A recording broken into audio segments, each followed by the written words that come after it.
I'm Sharmeen Thomas with Indoz TV. If you're ready to take a sneak peek into what exactly is happening at this morning's conference, let's go.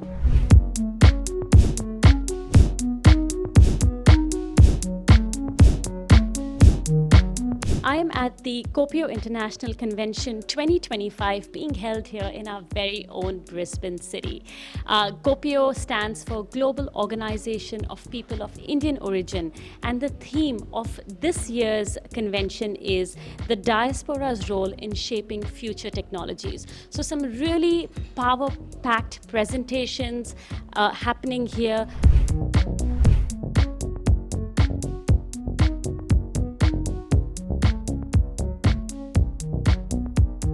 The convention is taking place at the Brisbane Marriott Hotel here. Now we've got some big names attending the event. So we have Queensland's Premier David Crisafulli here.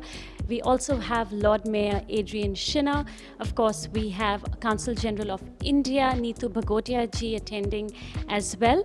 In addition to that, there's Dr. Thomas Abraham and Dr. Prashant Shah from GOPIO International. Working hard behind the scenes are Umesh Chandra ji and Usha Chandra ji, who have worked tirelessly to put everything together for this event taking place here in Brisbane.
Once again, taking time out of his very, very busy schedule to be here right with us. A strong supporter of GOPIO from a very, very long time. Our GOPIO is the Indian Affair, the iconic event. Is always there, supports, comes dressed up in the Indian attire as well. And amazing that, he is here once again to support you all. So could we have a round of applause for him as well? Good morning. Good morning. Thank you. Honorable Queensland Premier David Crisafulli, Lord Mayor Adrian Shinner of Brisbane, India's Consul General Honorable Neetu Bhagotia, my colleagues from GOPIO, conference speakers, panelists, ladies and gentlemen. Welcome to the 36th anniversary convention of GOPIO International in Brisbane, Australia. Interesting to see the confluence of brilliant minds, entrepreneurs, scientists, engineers, policymakers, and community leaders in this hall today, all driven by passion and a shared vision of progress and betterment of all. Each of you represents a thread in the fine fabric of our global Indian identity. We as proud Indians carry within us the wisdom and resilience of our great ancestors. I once again welcome you all to the celebration of an incredible journey of the Indian diaspora and their contribution to the world. Today you've got the Lord Mayor, who is the leader of the largest council in the country. You've got myself, the Premier of the fastest growing state, and if it wasn't for a federal election, you'd have Senator Paul Scar. And I hope that tells you how much you mean to us and how much your diaspora means to us. Now, because we're both leaders of our respective levels of government, that means we're in politics and we can make you a promise. So we're going to make you a promise, and I know that means something when politicians promise things. We promise tomorrow will be sunshine in the Sunshine State.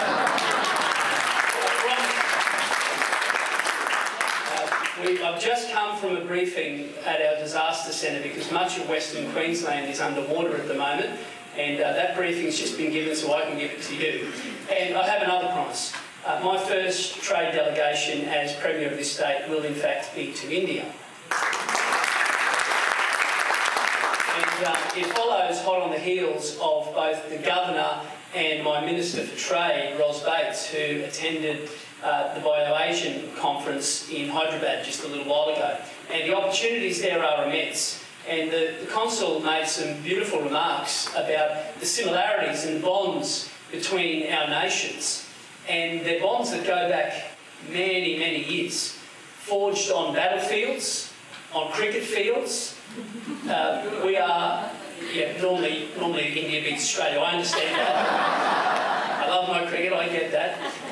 But they're long-term friendships. But when it comes to economically, it's emerging. And you need to know how important that is to us, not just economically, but what it can do to the fabric of our society. We see great opportunities in things like education and medicine. And by virtue of that migration, we have become so much more of a more engaging and deep country and indeed state. And we see huge opportunities. And in an increasingly unstable Asian region, I really see an opportunity for our two countries in an increasingly unstable global environment.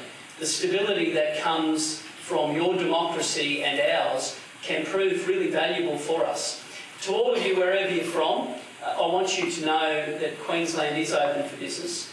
We are going to be an Olympic state and an Olympic city in 2032.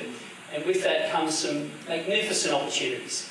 And we would love you very much to look to us as friends, as a place to invest, and above all, for the next couple of days, please enjoy some quality time in the soon-to-be Sunshine State. Thank you very much. Thomas Abraham, who we're just so honoured to have you here. What you have helped create around the world is just incredible, and something that we've been benefiting from here in Brisbane for so many years, and in other parts of the state as well. Well, we couldn't be more excited to have this conference here in Brisbane. Why? Two reasons. First of all, because we're proud to showcase Brisbane and the state of Queensland to international guests. We are really excited about the future of this city and this state. And so much investment is being made over the coming years. There are bold plans. And we want Brisbane and the state of Queensland to have an international profile and to have international connections that it deserves as such a rapidly growing state and city. And India will be absolutely crucial to our future. We have no doubt the relationships, and I'm delighted to hear that the Premier will be visiting India as part of his very first delegation. The second reason, though, that we're excited to have this event here is because of our wonderful local Indian community. One of my favourite jobs as Lord Mayor is to welcome new citizens in City Hall. And every month we have 1 or 2 citizenship ceremonies, and I look through the audience of people becoming new Australian citizens, and often, almost always in fact, the largest group of new citizens are from the Indian Diaspora, and they are passionate about becoming Australian citizens. But what they bring to our community is incredible. We've seen it over the years just grow and grow and grow.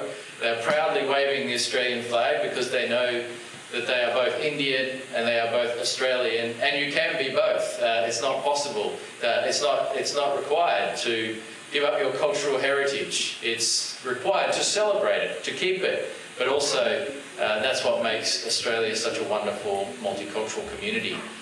But the other thing that I've seen, and it is truly incredible, is the contribution that people of Indian origin make in so many fields is amazing. Thank you so much for joining us on Indoz TV. Very glad to see all that holy color has rubbed off and paid off really well. You got some more color on you today. Very engaging, very endearing speech you gave up there. But just for our viewers here, Adrian, I just want to ask you, how do you think an event like this will help strengthen ties between India and Australia?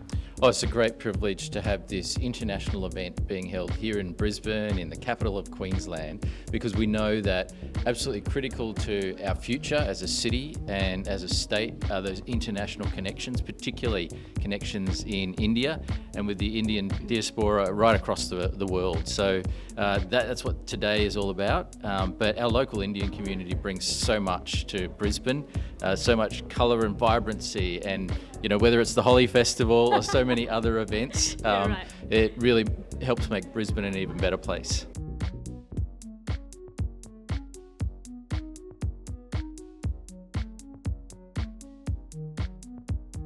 मेरे साथ है Archana Singh ji, who is a very prominent figure in the Indian community here in Queensland. Archana ji, you are a patron of the GOPIO, and of course you've also played a very important role as the sitting person of council for many years here before the official councillate opened in Brisbane. What do you think an event like this means for our community here? Okay, so it's actually a wonderful opportunity, I would say, to have GOPIO International having a convention in Brisbane, Queensland, because as we've heard from all the speakers this morning, it's the fastest growing diaspora in Australia, and if you include all the diaspora members around the world, it's about 35 million approximately. So it's about the opportunities that this presents to the state of Queensland, to Australia-India relationships, and especially with regard to, you've heard the Premier saying that he'll be heading his first trade delegation to India. Then the Governor of Queensland has just been to India on a trade mission. And I think the bilateral relationship is very, very strong and vibrant, and after all these efforts over the years, I think this is the time to seize the moment. And I think the timing of this convention and the venue couldn't have been better.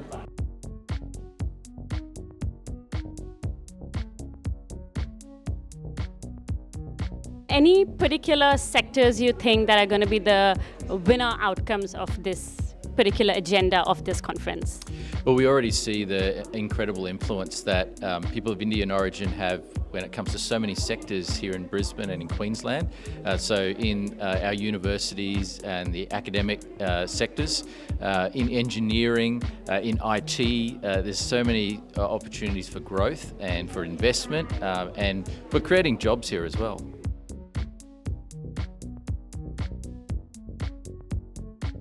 I mean, the sky is the limit, isn't it? Yes, because we've got everything covered, from technology to, emerging all these new developments all across the board. And I think there will be a great opportunity for India to contribute to this wonderful initiative and in the Olympic Games in Queensland. Yes.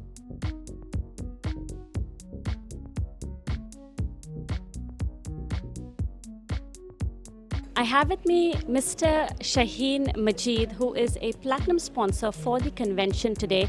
Shaheen is from Sabinsa. Shaheen, how do you feel about an event like this as a networking opportunity to strengthen ties between the Indian diaspora and businesses and, of course, the Australian environment that we are part of?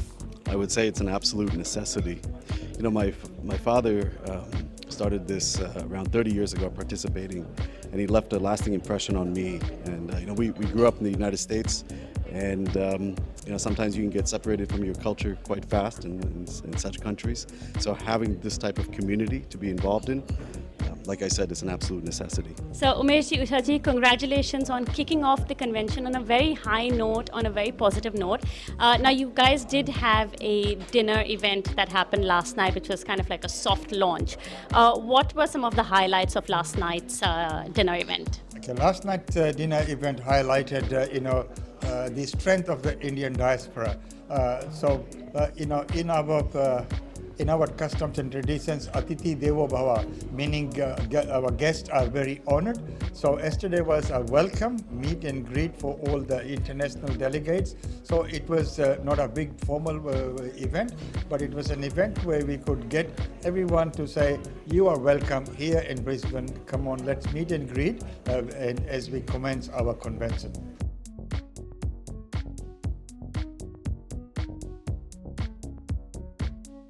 Also, sort of just the larger picture, globally speaking, how do you see the role of GOPIO evolving over the next few years in Australia, in the US, sort of all over? Yeah, I'm going to come back to my first answer, which was it's an absolute necessity. So as GOPIO develops and increases their networking abilities, I think the harmonization between what we do here, for example, in Australia today, what we're doing in the chapters in New York and the various parts of the US, Europe, South Africa, those things are going to really become more and more important because as we grow, if we don't grow together as a community, then we fail as individuals. Thank you so much for chatting with us this morning. I think the key takeaway is growing together, and that's what we're here for. That's great. Now, this morning, I have to say, the stage was really graced by some big names. Of course, we had the Premier, David Crisafulli, Lord Mayor Adrian Shinner, and of course, Neetu Bhagotia, Dr. John Abraham, Dr. Prashant Shah. Some very endearing, very engaging speeches out there. Usha ji, what's been your favorite part of those speeches this morning? And I'm asking this question because I have a favorite part which I'm going to share as well. Yeah, the favorite part was that the Premier had accepted our invitation. And the thing was that, after a lot of negotiations, he had to, because they're so busy, and Lord Mayor and Premier accepted our invitation. The speeches were great, and I'm hoping that Premier will be right for tomorrow's sunshine. So our all dignitaries coming from overseas and national as well, they will enjoy the sunshine weather and enjoy this convention plus tonight's gala dinner as well. The gala dinner, we have got more people coming, other sorts of Senator Paul Scar, who is one of our sponsors. He's attending as our chief guest.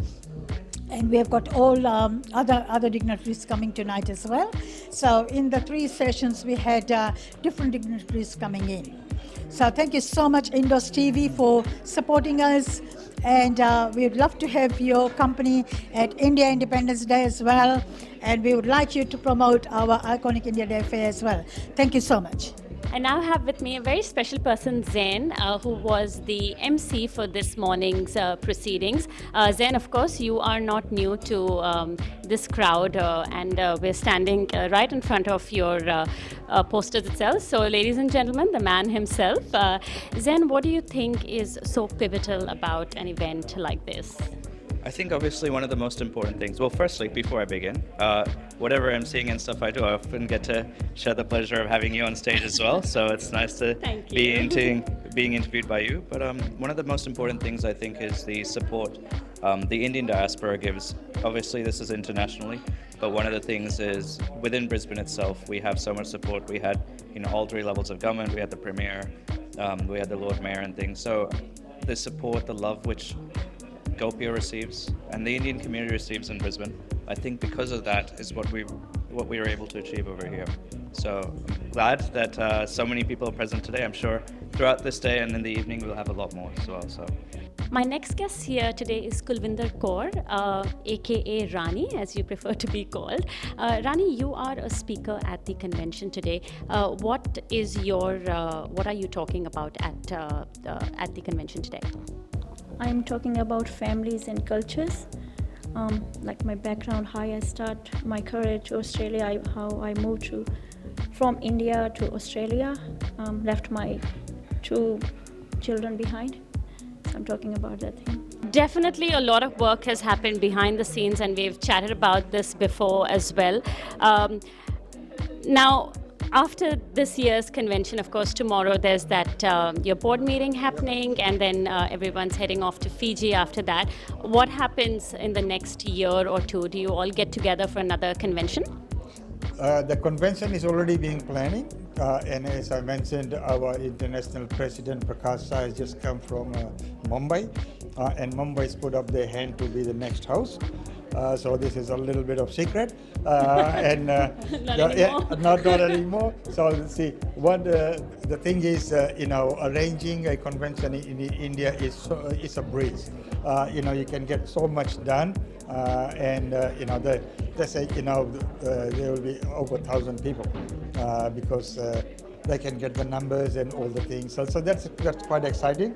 So the groundwork's already started, and we'll have our monthly meetings and things like that, obviously all virtually, and a lot of planning. And there are many other aspects regarding OCI cards, and other aspects of GOPIO, where it's not only functions and events, that's advocacy, which, the representation of the Indian diaspora within Indian government as well. That keeps going on. I would like to say something. I would like to especially thank our sponsors. Without the sponsors, nothing is happening. So Sabinsa, all the way from UA, is it UT? No, yes, USA. US, sorry. USA, Utah, USA, and Parasram Foods, GlobeNet Realty, that's me, and Gaura Travels, ECCQ, and Senator Polska is our gold sponsor. So we have got all these sponsors to thank, and Cocoon Homes is another sponsor of ours, always supporting us. And thank you so much for all our sponsors. Wonderful. And still a day and a half to go of this conference, I want to wish you all the best. More power to you. It's always collaboration over anything else. Best wishes from all of the Indian community. Thank you so much for chatting with us. Thank you so much. So it's a very personal journey, I reckon, that you're sharing. It must take a lot of strength and courage to bring forward what you are going to do today. Yes, for me, like when I moved here from India, it was a new challenge for me, like according to my language, English, as I studied in government school, no English then. So I really start from the start. And the challenge for me, I was in 84 students, 84 boys. I was the only female doing the automotive technician intake, and I did really well. I finished my intake certificate 3 for automotive mechanics, and Springwood Q4, they sponsored me as a technician, and that's what I started my career in automotive. And still in the field, still doing some jobs, but at the moment I am a network officer. मेरे साथ है सुखबीर चड्डा. She is the co-chair of the youth empowerment agenda that this convention represents. Sukhbir, what is your role, if you want to just elaborate a little bit on that? Hi, my name is Sukhbir Chadha. I have been involved with GOPIO Brisbane chapter with Umeshji, and Ushaji actively was the joint secretary in the past, and they roped me in for this conference, and then I put up the hand, hey listen, we have everybody else who are seniors contributing, and what about the youth? And then I was made responsible for the youth section. The reason youth is because I'm more passionate is कि हाँ हम लोगों ने तो जो achieve कर लिया सो कर लिया, मगर हम आगे पास ऑन क्या कर रहे हैं, what are we contributing. यहाँ हर पेरेंट है जो चाहता है कि यहाँ रहकर भी हम अपनी धरती से जुड़े रहें, and to see that the parents who have worked so hard to provide for their kids, and to see the kids taking that on and using it in their personal life, and they are just to be proud Indians. Yes, they are Australian or New Zealand citizens, but they are Indians also at heart. So that is my passion, and we have got an amazing panel today. We have a 15-year-old and a sister, 10-year-old. The moment I approached 15-year-old, she said, the younger one said to me, "Auntie, क्या मैं भी आ सकती हूँ?" मैंने कहा क्यों नहीं आप आओ. जब मैंने उसका प्रोफाइल देखा तो I was blown away कि इतनी छोटी सी उम्र में जो संस्कृत में बात कर सकते हैं और हिंदी में बात को प्रमोट करते हैं. Amazing speakers we have. Look, hope you all can join in and have a listen to that. That's incredible. Like, I didn't even think कि यहाँ पे there is the youngest speaker is a 10-year-old girl who can speak Sanskrit. The parents are Kashmiris, and they are really passionate to teach their daughters everything which they can. And Now, one question about that. So, obviously, Sanskrit is a bit like Latin. It's not a spoken language. So, something like that, uski relevance, ye day and age mein kya hai, and how does it tie in with the other initiatives of this convention? See, it's not about Sanskrit. It's such that they can understand the shlokas, they can recite it well and understand the meaning behind it. I think their parents are Sharma, so Pragya Sharma. I think they're Pandits. I don't know the much background about the parents, but I have seen and heard some videos and I've heard them talk so confident and very enterprising, very disciplined. And that's really heartwarming, to see कि इतने छोटे बच्चे जो कर सकते हैं या वो आगे, they feel proud and they are really wanting to come and join this. That was the biggest passion. Yeah. That's really nice, and I think it's all about bonding together over the culture that we all share. Thank you so much for chatting with us this morning, Sukhbir, and wish you all the best for your role that you play here. Thank you. मेरे साथ है Abhishek Sharma ji. Abhishek, I hope you're having a wonderful morning at the conference this morning. Now tell us a little bit about आपका जो organization है. What are some of the initiatives or strategies that you apply to benefit this kind of an initiative? Sure. Thank you, Sharmeen-ji. So, I'm a president of a Bharatiya Samaj association.